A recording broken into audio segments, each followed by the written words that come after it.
Elden Ring is a sprawling, incredible game with tons to see. Like, for instance, did you know you can completely miss a bunch of the bosses in the game? Yeah, hi folks, it's Falcon, and today on gameranx, the 10 best optional bosses in Elden Ring. Now, this is, of course, gonna entail a spoiler alert here. These are optional, secret bosses that you can miss if you don't know to look for them. Starting off with number 10, the Spirit Caller Snail. This unique encounter is found at the bottom of the Road's End Catacombs and caught us totally by surprise. Like, when you first enter the boss area, you're greeted by this gigantic ghostly knight that will crush you, like, flat in a matter of seconds if you let him. But there's also something off about it. So the obvious tip-off is the name. I mean, the boss is called the Spirit Caller Snail, not the Ghostly Tree Knight. I know snails, and you, sir, are no snail. So obviously he is not the actual boss. Instead, if you find a little glowing area on the floor and attack it, the real enemy reveals itself. A weird snail thing that's actually responsible for summoning this guy. After attacking it, this creature teleports away and turns invisible again, so you have to hunt it down while this big guy is still attacking you. It is not possible to kill the Ghostly Tree Knight. It's a ghost. He's already dead. So the only strategy you really have is just to run around playing whack-a-mole with the weird snail thing. Like, it's actually not that hard of a boss if you avoid the ghost knight. It's just a really weird encounter. And even if you do start seeing these snails pop up more after the fight, it's a weird enough encounter we wanted to include it here.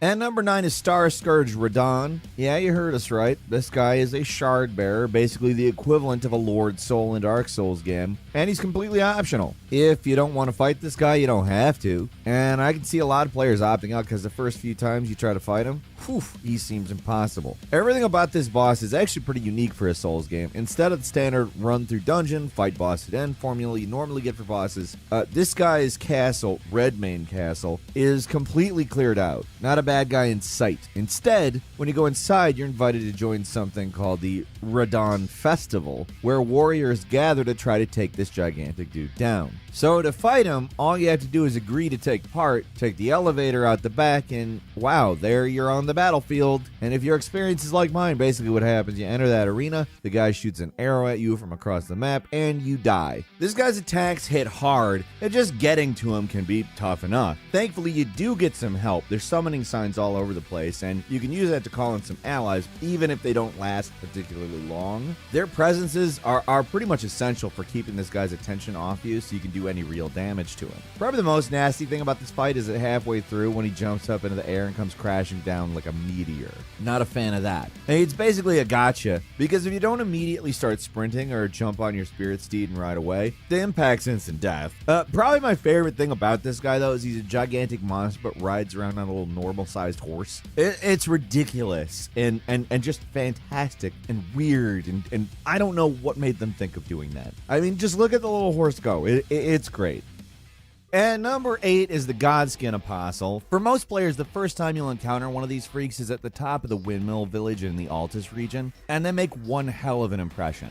The place is already creepy enough with the strange dancing villagers that look like they came right out of Midsummer, and then you get to the top of the hill and this guy shows up wearing what looks like a hood made out of a face. He starts off really aggressive, spinning his weird cycle weapon and throwing magic at you. He's unique and weird looking, but it's not until you get him down to around 60% health that it really starts getting weird. That's when he reveals his crazy stretching torso. Like, he's Mr. Fantastic crossed with Leatherface, and frankly, that's intimidating. More of these guys show up later, but the first encounter is really something special. His grotesque appearance combined with his bizarre moveset make this dude one of the most memorable encounters in the game.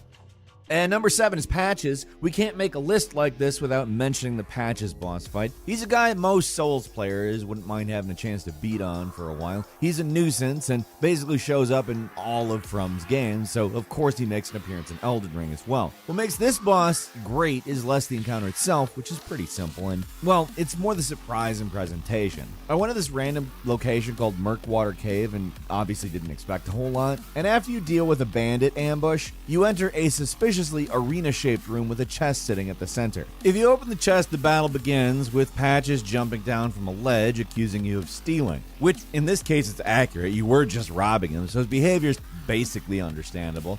He uses his classic weapons and everything, a big shield, a little spear, which you should be able to easily bypass, by the way. Once you get him to around 30-40% health, he gives up and instead offers to sell you some mostly overpriced junk. He does have more tricks up his sleeve after this, but for now he's playing nice. This is another boss that isn't particularly difficult, just a funny little encounter with a returning classic character.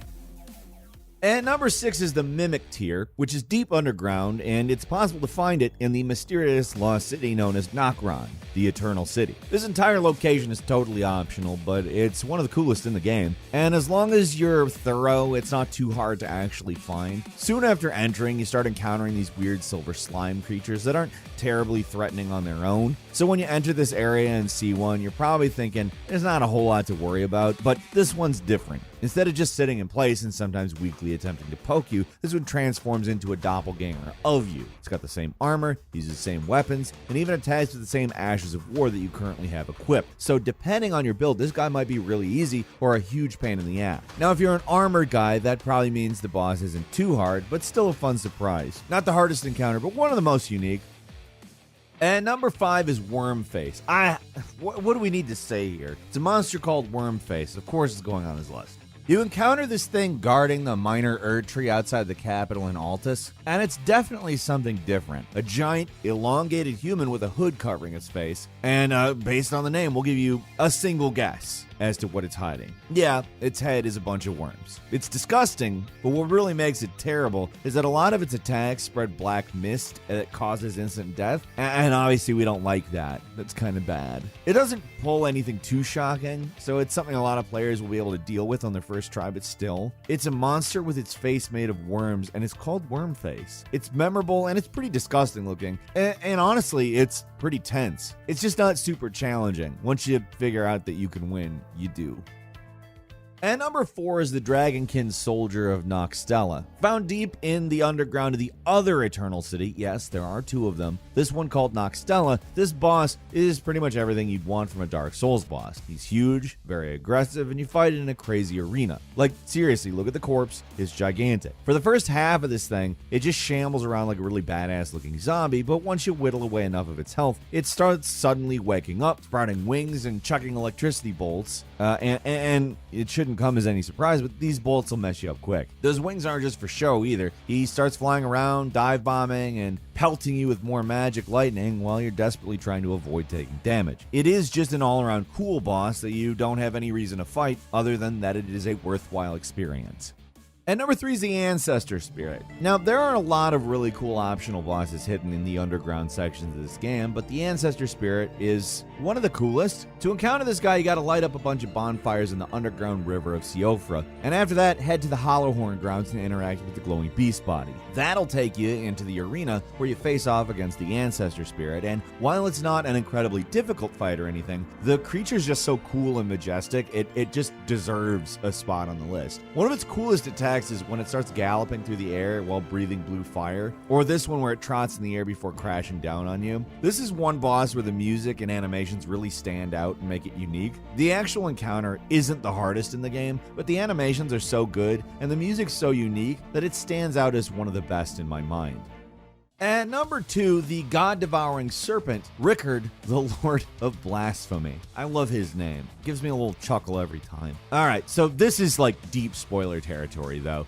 Hidden in the depths of the Volcano Manor, this guy is a sight to behold. He really pulls out all the stops to kill you. He tries to bite, spray acid, spread lava. He's so big it requires a special weapon to even fight him, so it sort of works like other gimmick bosses in the Souls series like the Storm King. But the difference here is that this guy will mess you up, even when you've got a weapon designed specifically for killing him. And while his first form is bizarre, the second form is straight up crazy. The snakehead dies and a human face appears on the side of the snake's body, and he tries to kill you with a sword covered with still living bodies. It's an insane visual that goes along with an insane fight, because in Form 2, this guy is just done playing around. He's also got some crazy attacks like summoning a skull that leaves behind a trail of explosions. And worst of all, there's this part where he just summons dozens of flaming skulls from the ceiling that hone in on you and explode. The only way to survive is just run, and if one catches you, it's probably going to mean death. The entire encounter is one of the most unique and challenging in the entire Souls series, and while it's a gimmick because you have to use a special weapon to fight him, it's probably one of the best gimmick bosses that I can remember in a From game. I mean, look at it. They really went next level.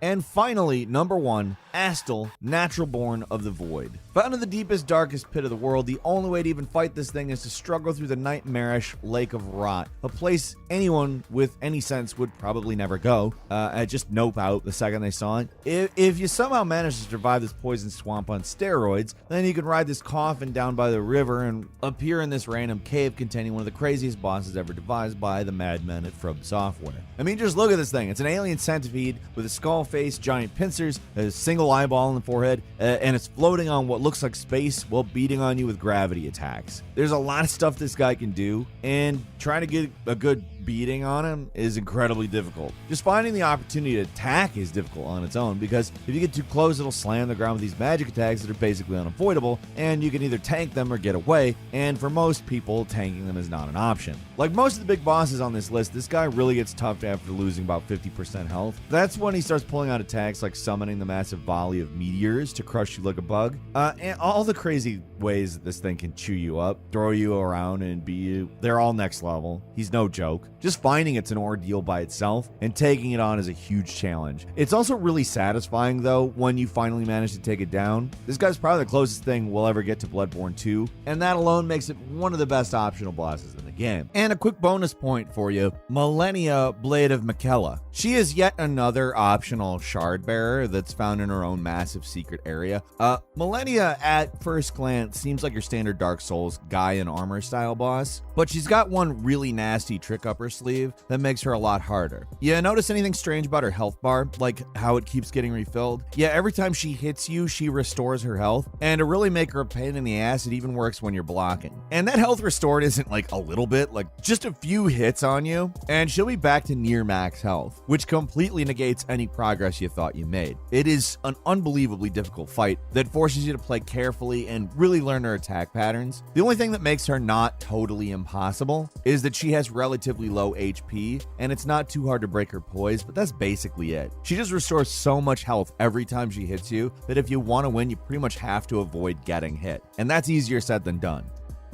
That's all for today. Leave us a comment. Let us know what you think. If you like this video, click like. If you're not subscribed, now's a great time to do so. We upload brand new videos every day of the week. Best way to see them first is, of course, a subscription, so click subscribe. Don't forget to enable notifications, and as always, we thank you very much for watching this video. I'm Falcon. You can follow me on Twitter at Falcon the Hero, and we'll see you next time right here on gameranx.